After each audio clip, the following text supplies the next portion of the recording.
અમૃત પુષ્પ દ્વારકાનું મોરબી કેન્દ્ર બોલી રહ્યું છે. આજે મોરબી કેન્દ્ર ઉપર અમારે નવા રોગોના દર્દીઓ આવી રહ્યા છે કે જેની કે વિશ્વમાં દવા નથી. એવા એટેક્સિયાવાળા પણ આવે છે.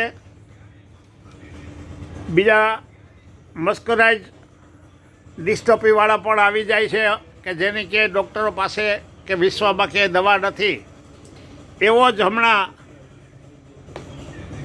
1 લાખ માણસે એકાદા જણાને થતો એક રોગ છે કે જેનું નામ છે ટ્રાઇજેમિનલ ન્યુરાલ્જિયા કે જે રોગ આ બેનશ્રીને હતો. અત્યારે હું હતો શબ્દ બોલું છું અને એની ક્યાંય પણ દવા છે નહીં સક્સેસફુલ.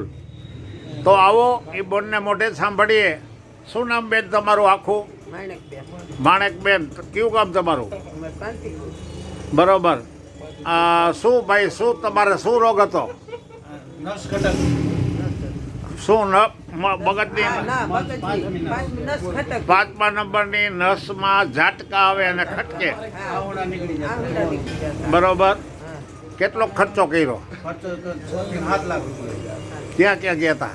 રાજકોટ, વડોદરા. બરોબર. ક્યાંય પણ આની દવા લાગુ પડી નથી. પછી તમે અમૃત પુષ્પને સહારે આવ્યા. આપણે અહીંથી તમે લઈ ગયા અમૃત પુષ્પ. હવે અત્યારે કેમ છે? બરોબર. અત્યારે કાંઈ ઝાટકા બાટકા બંધ થઈ ગયા? આહુડ આયલા જતા હતા ને? પછી હવે આની અંદર તમે પરેજી કેવી પાડો છો?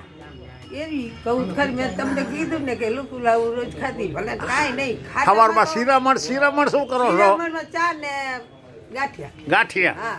અને પછી રોંઢી? કાંઈ નહીં, રોંઢે ચા એક અમારે અને બપોરે જમી તો શાક ને રોટલી નહીં. બાકી ઝટકા બંધ થઈ ગયા? ઝટકા બંધ થઈ ગયા. બરોબર. પરેજી પાડી તો આ તમે અમૃત પુષ્પ કેટલા બી બોટલ છે ભાઈ? આ ત્રીજી બોટલ એ અમૃત પુષ્પની અંદર આ જે ટ્રાઇજેનિમલ